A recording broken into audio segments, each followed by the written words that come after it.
Parashat Shlach Lecha. Dans notre paracha, Moshe Rabbeinu va envoyer les 12 explorateurs. Maintenant, parmi les 12 explorateurs, il y aura deux groupes. Il y aura Kalev et Yehoshua. Et d'un autre côté, il y aura les 10 autres explorateurs. Maintenant, on sait que Kalev et Yehoshua, eux, étaient des tzadikim. Et ils ne vont pas, après leur retour, déblatérer contre la terre d'Israël. Tandis que les 10 autres, ils vont tellement fauter qu'à cause d'eux, on va devoir rester pendant 40 ans dans le désert. Maintenant, on voit que pourquoi Kalev et Yehoshua n'ont pas fauté, n'ont pas parlé la Shonara, ne sont pas associés avec les autres explorateurs. Alors chacun avec une raison différente. Yehoshua, parce que Moshe Rabbeinu va prier pour lui. Tandis que Kalev, lui, quand il va arriver en Eretz Israël, pour visiter, qu'est-ce qu'il va faire? Il va aller au tombeau des patriarches, à Hebron, pour aller prier que Hachem le protège. Et grâce à ces deux choses-là, ils vont pas tomber dans la faute. La question qu'on pose, c'est d'abord, pourquoi est-ce que Moshe ne va prier que pour Yehoshua et pas pour Kalev? Et pourquoi est-ce que Yehoshua lui-même n'est pas parti prier comme Kalev l'a fait? On voit que les deux comportements sont complètement différents. Alors, pour expliquer ça, il y a un fondement qui est extraordinaire et qui est utile dans notre vie aujourd'hui. On voit qu'en réalité, Kalev et Yehoshua n'avaient pas la même épreuve. On voit ça aussi de la façon dont Rashi et les versets nous expliquent. Moshe Rabbeinu a peur pour Yehoshua. Pourquoi? Parce qu'il a peur de Yehoshua. On voit que Yehoshua, lui, apparemment, c'était quelqu'un qui n'avait pas peur et qui allait se confronter de face avec les explorateurs. Et d'ailleurs, on va le voir plus tard quand ils vont revenir. Yehoshua va se confronter à eux. Il va leur dire, il va les faire taire, il va se battre contre eux. Donc on voit que l'approche, elle est directe. Maintenant, les explorateurs, ils risquaient, et c'est ça que Moshe Rabbeinu avait peur, qu'il le frappe, qu'il le tue, qu'il l'empêche de parler, qu'il le limoge, mais réellement physiquement. Donc il va lui faire une bénédiction.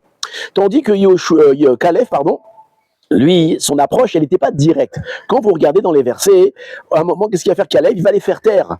Et les explorateurs vont le laisser parler. Pourquoi? Parce qu'ils ne se sont pas rendus compte en réalité que Kalev n'était pas avec eux. Apparemment, il a fait semblant pendant tout le voyage d'être avec eux. Ça veut dire qu'il était méourave avec eux, il était mélangé avec eux, bien qu'il gardait ses positions. Et lorsque donc il va vouloir parler, ils vont le laisser parler. Et à la fin, Kalev va dire réellement ce qu'il pense, à savoir qu'il est contre le projet des Meraglim. Maintenant, on voit donc l'approche, elle est complètement différente. Et Yehoshua, lui, si c'était un danger physique, Kalev, lui, c'était un danger spirituel. Et Bémet, c'est ce qu'on voit là-bas, Rashi nous explique qu'il est parti prier sur la tombe pour pas se faire inciter. Regardez, inciter, c'est spirituel, par le conseil des explorateurs. D'accord? Et donc, comme c'est pas la même démarche, c'est pas la même attaque, donc c'est pas la même défense. Yehoshua, la prière, la bénédiction de Moshe Rabbeinu. Kalev, il va prendre des mesures tout seul et il va aller faire l'effort d'aller prier sur le tombeau des patriarches. Maintenant, quel rapport avec notre vie? Qu'est-ce que ça signifie? Ça signifie que lorsque le problème il est physique, gashmi, alors on peut dire qu'une bénédiction suffit. Alors c'est vrai que c'est la bénédiction de Moshe Rabbeinu, mais une bénédiction suffit. Pourquoi? Parce que en réalité, le bien-être physique, à qui il appartient? Il appartient à Hachem. Et donc, si je reçois une bénédiction d'un tzaddik pour me protéger physiquement, alors entre guillemets, ça peut suffire. Bien entendu, il ne faut pas faire le fou, faire attention à sa santé, faire attention à ne pas se mettre en danger. Mais en tout cas, la bénédiction, elle a une force. Mais lorsqu'il s'agit de protéger quelqu'un au niveau spirituel ou de l'aider à s'élever spirituellement ou de l'aider à ne pas être influencé par les mauvaises influences, une bénédiction, ça suffit pas. Il faut prendre les choses en main. Et c'est ce qu'il a fait Kalev. Il a dit, si Moshe Rabbeinu, il me bénit, jamais je pourrais supporter cette influence des Meraglim, des explorateurs. Donc, qu'est-ce qu'il va faire, lui? Il va prendre les choses en main, il va aller prier, il va essayer de se motiver spirituellement de ne pas tomber dans ce conseil des Meraglim. Où est-ce qu'on a vu cette idée-là? Rappelez-vous, entre Purim et Hanouka, il y a une différence. On voit que Purim, que le danger à Purim était matériel. Qu'est-ce qu'on a fait nous? On a prié Hachem, matériel, c'est toi le responsable Hachem. Tandis que Hanouka, qu'est-ce que le danger là-bas, il était spirituel, là, ils voulaient nous convertir. Donc qu'est-ce qu'on a fait? Qu'est-ce qu'ils ont fait les Mekkabim? Ils ont pris les choses en main, ils sont partis se battre réellement.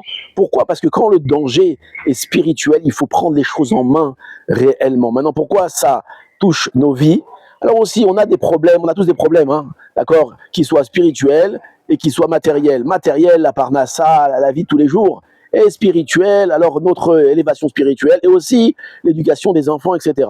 Alors on a tendance des fois à se dire, ah bah, je vais demander la bracha à un tzaddik, ou je vais demander une ségoula pour que mes enfants deviennent des tzaddikim. C'est faux, c'est pas ça le cheminement. Si tu veux que tes enfants réussissent, si tu veux toi-même réussir, tu dois travailler, tu dois aller faire quelque chose.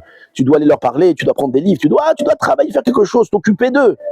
Maintenant, pour la parnassa, c'est le contraire. Nous, on fait beaucoup d'efforts dans la parnassa, beaucoup trop d'efforts. Alors, je dis pas qu'il faut pas travailler, bien sûr qu'il faut travailler, il faut bien travailler, faire les choses comme il faut.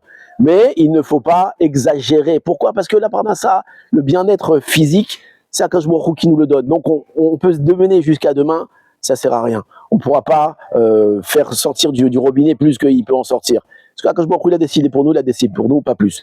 Donc, rappelez-vous, la parnassa, levons le pied, ou la matérialité levons le pied. Mais la spiritualité, alors vraiment, il faut se taper et faire un grand effort. Le Rav Moshe Steinbourg, il raconte qu'il a entendu du Rav Elchanan Wasserman, avant la guerre, une histoire qui explique exactement ce phénomène-là. Lorsque sa maman, qui était veuve, elle est partie voir le Rav Elchanan Wasserman, elle lui a demandé une bénédiction pour que ses enfants, ils soient des grands en Torah, et ses filles aussi soient des... Et le Rav Elchanan Wasserman, il a dit non, que dans la spiritualité, ça sert à rien de s'appuyer sur la bénédiction d'un tzaddik ou de la bénédiction de quelqu'un. Pourquoi? Parce que la réussite spirituelle, elle vient de nos efforts à nous. Et plus que ça, on peut être aussi influencé de la bénédiction, de dire ah ça y est, le rabbin il m'a béni, alors j'ai plus besoin de faire d'efforts, tout va bien, et mes enfants sont des tzaddikim. Et comme ça, il lui a répondu. Il y a une autre chose aussi, les gens, quand je dis les gens, c'est moi le premier, hein, on s'habille beaucoup sur les ségoulottes. Alors on va allumer les bougies de Shabbat à l'huile, on va pas mettre des habits avec des animaux sur les enfants, on va faire toutes sortes de choses pour influencer nos enfants dans le bien. Alors est-ce qu'il faut les faire ou il faut pas les faire, ces ségoulottes? Alors c'est sûr, celles qui sont marquées dans Chazal, c'est sûr et certain qu'il faut les faire, et Bezrat Hashem, ça aide. Mais c'est pas suffisant, et s'appuyer uniquement sur ça, c'est une grande erreur. L'éducation des enfants, elle vient par le travail. On doit s'occuper d'eux, on doit faire des efforts avec eux, on doit dépenser de l'argent, on doit faire des choses pour éduquer nos enfants, pour donner la réussite à nos enfants. Et c'est ça qu'on apprend de notre paracha. Bezrat Hashem, Shabbat Shalom, à très bientôt et bravo Raphaël, sois le meilleur.